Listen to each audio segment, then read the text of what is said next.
Hello and welcome to Conversations with Hannah. I'm joined here today by Representative Kim Ferguson, who represents the 1st Worcester District, and somebody who I'm sure is familiar to everybody watching because this is our third time doing this taping at the beginning of a legislative session, although it keeps getting later. Right. I think we've done it in January the last two times.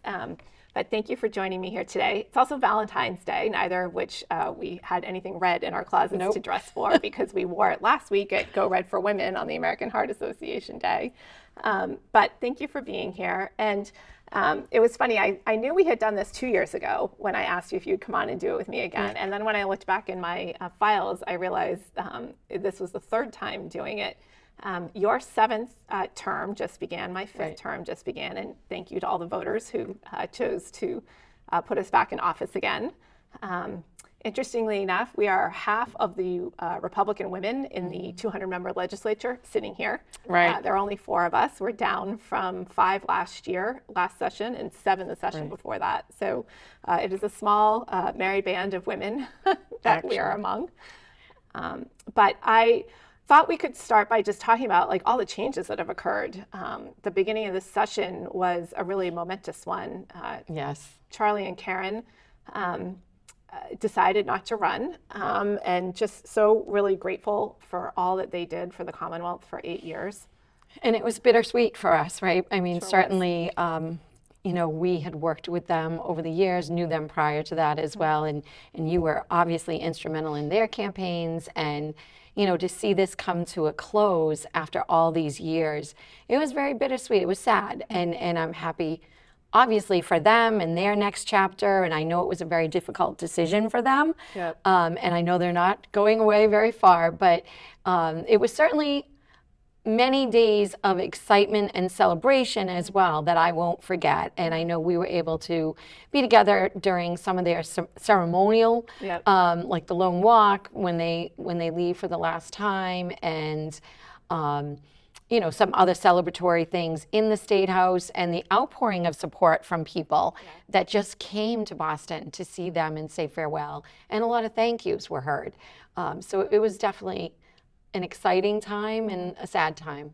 Yeah, it really was bittersweet. And again, and I think it, you know, I know when the decision was made public that they weren't going to run for a third term, you know, I joked with Karen that I had, you know, 3 times as many Democrats contacting me to say, oh my goodness, what do you mean they're not running? Like it just wasn't, you know, the expected decision, the hoped for decision, but it was an understood decision. You know, no one, you know, everyone was just so grateful for the time that they had in office and their leadership. But it really was one of those times when you truly feel in our position, you understand the collegial and bipartisan nature of working in state government. And, you know, so it was certainly bittersweet having them leave, but it truly was a celebration of all of their leadership and their hard work. And, you know, you and I saw Karen a lot and understood, you know, she worked 24 hours a day for, you know, not only 8 years in office, but running for the office. And it's an enormous commitment that one makes in those 2 offices to serve the Commonwealth. And for their families as well. And I think part of the joy on those last few days that I saw and that you and I had actually spoken about was the fact that we were happy for their families who had given their all as well. And, you know, I joke with people sometimes when they ask me about running for election and re-election and all, about, you know, when you run, your family runs. And it's not just you putting yourself out there. And it has so many rewards, but they also feel, you know, the time commitment and the sacrifice and being in the fishbowl all the time and things like that. And they're at an even higher level of a fishbowl than we are. And so I think the appreciation for their families, you know, to see that as well and to hear the thank yous and the joy and the celebration for them was also something that I was very happy to witness after all, you know, when you look back at all the things that had occurred, you know, COVID's the one big thing that we talk about still, but there were other issues, major issues in the Commonwealth that they had to deal with. And, you know, some like right after they got elected. So, you know, kudos to them. That winter from hell. Yeah, the winter. I remember because I was running in that winter from hell. That's right. So, yeah, I mean, there was a lot. And to have it end on that note, I think for me it was also very special to see them celebrate. It really was special to see them when they left the State House. I really appreciated. Traditionally, the lone walk is you see the governor leave, and it's the only 2 times that the gate to the State House, the front, is open, is either when there's a visiting head of state from someplace, or when a governor is departing. And traditionally, that's been the governor walking down. And I really appreciated the fact that when Charlie and Karen walked out, it was Charlie and Karen holding hands together along with their spouses, Lauren and Steve. And it really symbolized the way in which they approach their work as governor and lieutenant governor. Absolutely. And to your point, the family commitment that happens. And it was moving being there and watching it. Actually, it's moving, like just talking about it, because you think of that sacrifice. And the governor's the first to say, I recognize lots of people disagreed with decisions I made, but I always tried to make them from the place that you would want people to make decisions from. And so even if you disagree with it, knowing that they were decisions that were really looked at from all sides, the information was gathered, and then, a heartfelt decision was made, I think is why you saw an outpouring of folks from all across the political spectrum, wanting to be there to say thank you to them. A week or so ago, Jim and I were at Burton's having dinner with Patrick and looked across and saw Karen and Steve sitting at the end of the bar having a quiet glass of wine together. Good for them. They had walked down from their house, and that was their new routine, and it's like it was great to see and to catch up with them for a few minutes. And Karen is now taking on a couple different board assignments and things. Saw that. So I'm happy for her in her new roles. But we also, in addition to saying sort of goodbye and thank you to Charlie and Karen,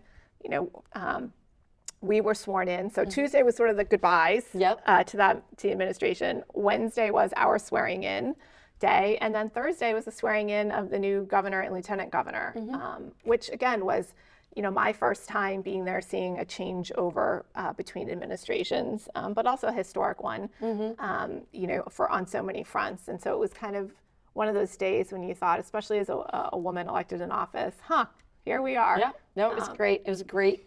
Several days of celebration and ceremony, and it's wonderful, especially for the new people, that when it's their very first inauguration, and there's just so much pomp and circumstance, and it is very long, so we warn all the families, but just to be there and be part of that celebration, and after all the work that goes into campaigns and re-election, and when you sit there, I don't care, as you mentioned, you're in your 5th, I'm in my 7th term, it's still to this day when I sit there on that special day, it gives me chills, because you're thinking about there's a lot of reasons. Yeah, the ceremonial parts are great, and you think about how many people have sat in these seats before, and taken these oaths of office, and then not knowing what challenges lie ahead in the future. Part of the ceremony, on both the day that we're sworn in and then the governor's swearing in day, is different committees are organized to go either alert the Senate that we've organized as a House, to invite the governor to come down. And on the swearing in day for the governor and lieutenant governor, we were part of the group chosen to walk to the governor's office and to let the governor-elect know that we were ready for her, and to swear her in, and then to lead the procession back down to the House. And it was really cool. Yeah, I was happy when it's like winning the lottery sometimes, right? When they call your name, and because obviously out of the 160 of us, only a handful get to go, and it was just to be again part of that moment, and to be able to go down and greet her together, and with some of our other colleagues, and even see the excitement on her face, and she was ready to go and ready to give her address and be sworn in, and so it was really exciting. I'm glad we were part of it. Yeah, and the governor's office is right down the hall from the House chamber, and so that hallway, there's marble lining it, and there's the red carpet that is put out for ceremonial days like this, and then lining that were all members of the Ancient and Honorable and the Guard, and so it's just you hear the music playing, and you just, again, having the oldest continuously operating constitution in the world, you just think at those moments about this way in which we value the transfer of government from one administration to the next, and the opportunity to be a part of that history is really special. So, and then you come to a really hard and fast wall when you realize, okay, that's all wonderful, and now the work begins. Right, it's fun for a day. Yeah, another new session. Get back to work. So I know we've been busy. We had our 2-week period of time when we could file all of our bills for the session, and so I know we were both busy doing that. Anything new that you're filing this session, or anything in particular that you're really focused on? So, and before we even get there too, there were over 6,000 bills filed. So for people at home that email us saying, you know, I'd like you to consider this bill, we may know about it and we may not, because there's 6,000 that we have to plow through. Yes. And some are refiles, some are not. So it makes it even more interesting in that regard. But yeah, I mean, I do have a few disappointments that I wasn't able to finish last session. I'm not the only one. Yes. We all experienced that. So I am refiling some bills. My service dog fraud legislation made it almost, it made it through the House and got stuck in the Senate in terms of a commission studying it to make recommendations on the bill. So I filed that again. I have some new co-filed bills. I filed a bill with Rep. Higgins regarding pet shops, and that's a significantly modified bill, but it's just about, you know, puppy mills and pet shops. And we worked really hard to bring the stakeholders to the table so that we could produce a better bill, if you will, than what had been filed previously. This is my first year on it, so we'll see how that goes. And, you know, some refiles of things that I've done before. We'll see what happens with that. There's a food labeling bill, and I know we're going to talk about, I think, the Food System Caucus in a few minutes. But, you know, a lot of what I think are really good bills, but we'll see what happens with them. That's really the challenge of getting bills done, is that, you know, all bills, once they're filed, they'll get referred to a committee. A committee has, you know, basically until next February to figure out what they want to do with bills. Some they report out sooner than that, but some get held in committee, whether they're being worked on or, but it then gives a short window, because we're only in session until the end of next July, to really get any bills that, you know, are consequential in the sense that they might require actually coming before the full legislature, as opposed to being something that can go through informal session. And the limiting factor becomes the fact that most everything goes through Ways and Means. And Ways and Means has both all the fiscal issues to think about, like in terms of our yearly budgets and then bond bills and things like that. And they also have all these policy issues. And so there are an enormous amount of great bills that have no opposition and a ton of support that get hung up and just not all the way through the process. And it's a very frustrating place to be in, certainly for us, but also for people who are advocating for those bills and not understanding how, like, it just doesn't get done. And it can go through the public hearing. As you said, tons of support, tons of co-sponsors, you know, and people that have interest in it. It gets all the way through, almost to the finish line. And then it just sits for months and months, or, you know, and never makes it through both chambers and onto the governor's desk. So there's a lot of work to be done. That was something, you know, we talked way back about our first session and what it was like. And that was something I had to learn. I mean, I just thought, wow, this is a really great bill. You know, why can't it just get done? And it can often take several legislative sessions to get something done. But speaking of that, we talk about co-sponsors, and I'm a co-sponsor of many of your great pieces of legislation already. So is there anything that, you have some new files as well? So. Yeah, we have a couple new things, and like you, things where we work with other colleagues on a bill to bring it forward. I mean, for me, my last session was really happy to be able to get the Women's Rights History Trail bill passed and signed into law. That was really, and that was a bill that had taken, I'd filed it the session before and gotten it through the House twice. It didn't get taken up in the Senate. But before that, a former colleague of ours, Galen Caridi, who had passed away, had filed it. And so again, it was an example of taking a long time to get it through. And some of the ways that we can add additional advocacy to things is some of the different caucuses, and one of them is the Women's Caucus. And so last cycle, you know, when we were doing our priority bills as a Women's Caucus, was able to get that be one of our 4 priority bills, and to put the additional sort of effort and advocacy internally of the Women's Caucus on. And that certainly did make a difference, as well as having a Senate co-sponsor who was chair of the Women's Caucus. The Senate side helped. But those are the things that we're always looking to do with our bills, is figure out what's a pathway here.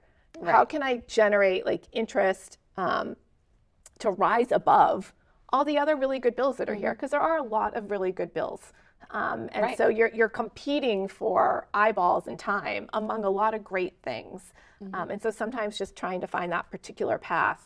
And so to your point, now that everyone's filed their bills, a lot of the different internal caucuses are looking at what do they prioritize. And certainly the Women's Caucus is one of them. And I'm really grateful to you. You served on the nominating committee at the end of last session for the Women's Caucus. I had put my name in the mix to be the House co-chair and was really happy to be appointed by the nominating committee to that role. And congratulations. That's a big deal for everybody listening and watching.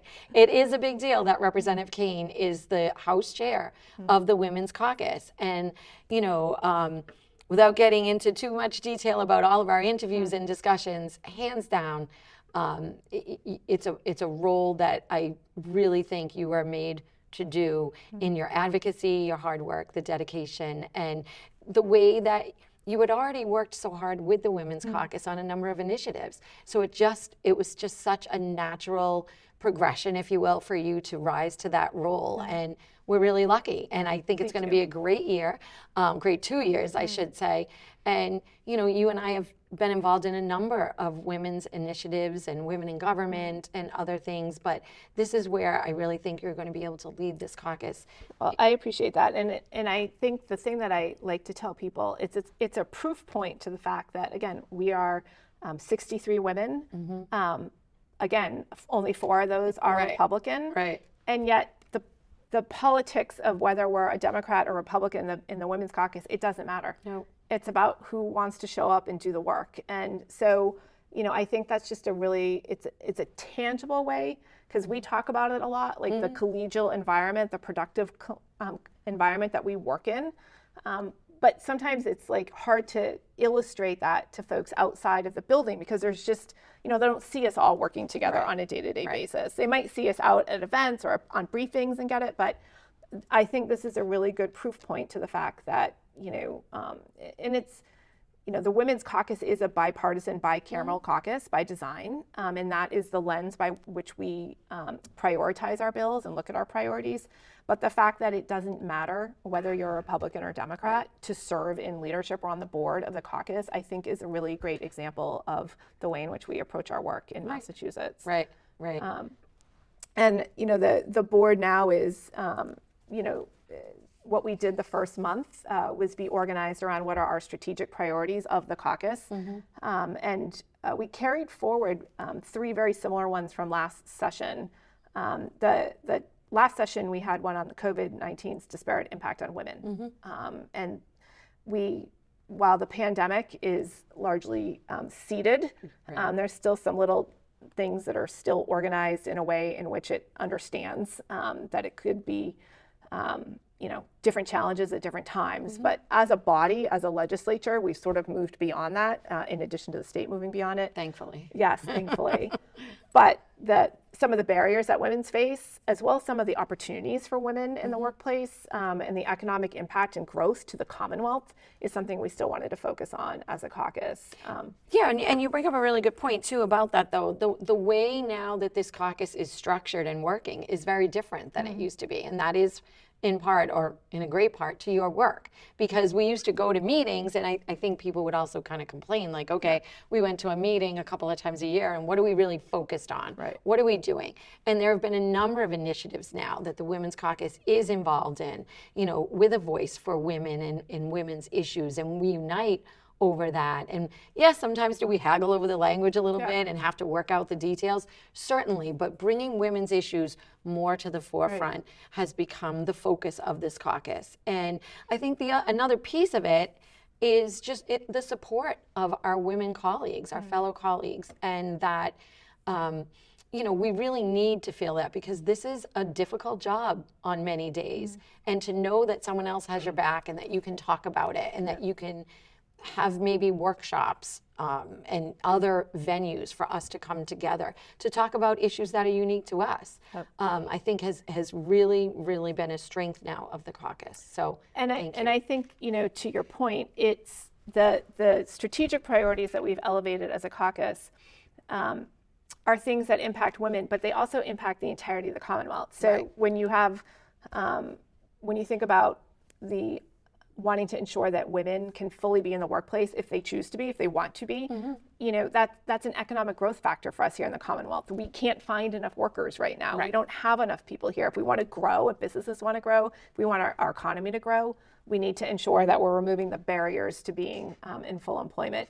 Our second priority around addressing the health disparities and racial disparities speaks to, again, you know, in large part, women are impacted by that, but it's also very costly to our healthcare system, some of these things. And so we're reducing, you know, on the public payer side, when we have the Mass Health, which is what is our public paying healthcare system here in the Commonwealth, that's an enormous part of our state government budget every year. So when we can find ways in which to give better health care to people, it prevents a lot of costs that we're then not paying. So again, there's a benefit to the entirety of the Commonwealth.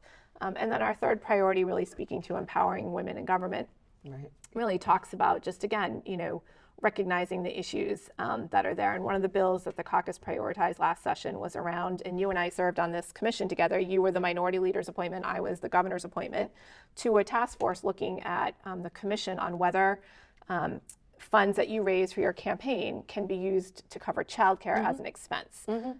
Because, you know, if you are a single parent or if you're dual income, but you're both working and you're trying to run for an office, sometimes you need to have coverage if you have children. And that was something that the commission reported out that it was in support of that. It made its way through the Senate in that example, but didn't get taken up in the House. But that's an example of where we as a caucus were recognizing, you know, that we wanted to put our advocacy behind it. And raising awareness for things too. I mean, some people didn't even realize that was an issue. You can rent a tuxedo. You can pay for golf. Dry cleaning. I mean, but you know, that factor, which is, again, what is sometimes a difference between a person being able to run for office and not run for the office, was not something that at the time was an eligible expense. And there's a statistic, and you probably know it, I didn't recall it when I was driving over here. I was thinking about it. How many times on average do women have to be asked to run? Is it before 7. they'll even consider it. And then, of course, the punchline to that is how many times you have to ask a man. Which is never. Because they just do it. But a lot of that speaks to, you know, the not only some of the barriers are in the place, but some of the head games that you play with yourself about, am I ready? Am I qualified? Am I this? Am I that? And that's where I think also the role of the Women's Caucus and the leadership in it. And, you know, even in my own community, in your community, if there are women that want to run for office and they reach out to me, I meet with them in a heartbeat and say, this is what you need to know. This is what you should do. This is the support you'll need. And I also encourage them to do it, but in a very realistic way that says, you're going to do it, but you're not going to be able to do it alone. So, you know, just be ready for that. And I think, again, the caucus is empowering women to also encourage more women to run. And we see that with UMass You Will, that we're involved with out at the UMass Amherst campus with young women leaders and getting them into leadership roles and, you know, empowering them. So I think we've come a long way with that. We have a lot of work still to do. But we're up to what, 31%, I think? 31.5. But who's counting? Right? Just rounding up. But that's a big jump. And we still have more work to do. But for sure, definitely. You know, the other piece that after we file our legislative priorities and sort of go through the co-sponsorship, then we quickly jump to budget because the budget is almost a year-long effort between, you know, generally there's a consensus done in December around what % sort of increase we think in tax revenue is going to occur. But because it's a new administration, everything gets pushed back a little bit. So that didn't get done until January. But that has sort of finally been set between the House and the Senate and the administration folks. But this year there's also the addition of the millionaire's tax, or the fair share ballot question that was passed. And so they also had to think about, you know, what is an estimate on that. And I think what they're using $1 billion as an estimate for how much additional revenue they think will come to the Commonwealth from that. You and I have been part of a group of people who have advocated that that should be revenue segregated into a different account, not just into the general fund, that we really want to be able to track that and understand that, particularly because there are restrictions on what it can be used for, which are education and transportation related. And so that will be a new thing for us this year when we begin this budget process. And I think it'll it's going to be a lot of conversation that we've never had to have before about how that money will get used. And it can be a moving target. Right. And, we're hopeful if that's the number, that it's a number we'll be able to rely on. Yep. And that is the number that they agreed upon when you talk about consensus revenue. Yep. All the bright minds, right, come around the table and say, this is what we think we're going to be dealing with. But, it's our communities have issues, right, projecting and trying to deal with numbers. They wait for us to Right. provide numbers. And this year, because it's the first year of the cycle, we will be a little bit behind with that. But we do, we haven't even named committees yet, Right. chairs and co-chairs and, literally they'll name those committees, and then Ways and Means has to get right into work on the budget, because we take up our budget in April. Yep. So all the hearings have to be done, all the meetings have to be done, and then it's crunch time for that. So And we're assembling, I've asked the Westboro and the Shrewsbury town managers and the boards for what is their input into if there's things that they're asking us to file as sort of an earmark, something to get funding for. We've asked them for that information. And then, as you said, the Ways and Means Committee of the House, they have to start their budget hearings, which they generally have. I think there's 8 or 9 of them, statewide. State. Yeah. And to get feedback and input, both on the certain specific areas within the state budget, so think about education, transportation, economic development, but also to allow folks from throughout the Commonwealth to weigh in with their priorities too, and to help shape it. And we'll get the draft budget from the House. They're filing in the beginning of April. We'll have a couple days to file amendments to it. Right. And then the week after school vacation week, the last week in April, we'll debate the budget. And then the Senate will do the same in May. And then in June, a conference committee will be assigned to negotiate the differences.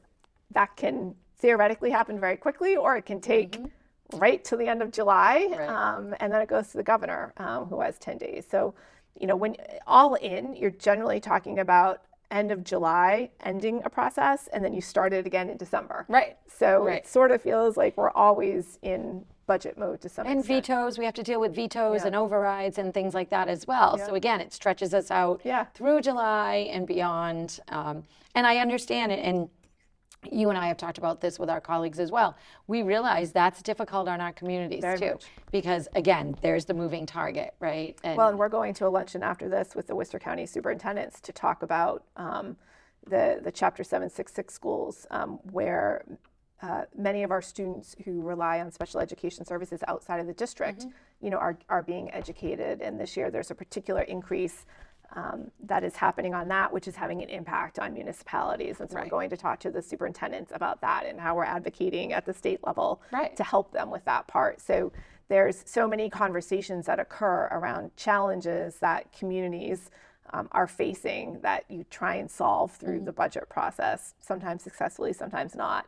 But that's our job to advocate for. And so today, we'll hear more from the broader spectrum of superintendents around how they're approaching it, what advocacy work they're doing, and how we can be helpful. And the interesting thing is, again, when you look back at it over the years and all the things that we've been involved in, and looking back at how many of these shows we've taped, when you come in as a new person as well, you never imagine all the things that you would have to become an expert in, right? Things about the funding and the budgeting process. Sure, we understood a lot of that, but when you get down to these nitty gritty, like the calculation for the Student Opportunity Act, right? And how the circuit breaker works with school district funding, and, all the things, snow removal accounts and Chapter 90 monies. And, you and I both served on the local level, so that was great. So we had an idea, but then when you multiply it, by a $40-something billion budget, it really becomes complicated. So hopefully we can get the best information we can out to our communities, and they can work with that for now, but it's tough. And the unknown right now is what's happening in the economy. The last several years, when COVID happened, we thought for sure the bottom was going to fall out, and we were going to be faced with making devastating cuts. Between the infusion of money from the feds and the fact that tax revenue collections were still high, we didn't have to deal with that. But as we move ahead with uncertainty in what's going on in the economy, that may be a challenge for us. The other challenge is we're out of time, which I'm just now realizing, Aw. which always happens. But I want to thank you for coming here today. Absolutely. And It's always great. having this conversation. And we'll be back in the future to have another one, I'm sure. But Anytime. Thank you for all the work that you do as the Assistant Minority Leader. I'm really grateful for your leadership, and even more so just for being an amazing person in my life. Thank you. And thank you thank for you. everything you do. And congratulations on another term. Thank you. You too, my friend. Thank All right. you. Join us next time on Conversations with Hannah.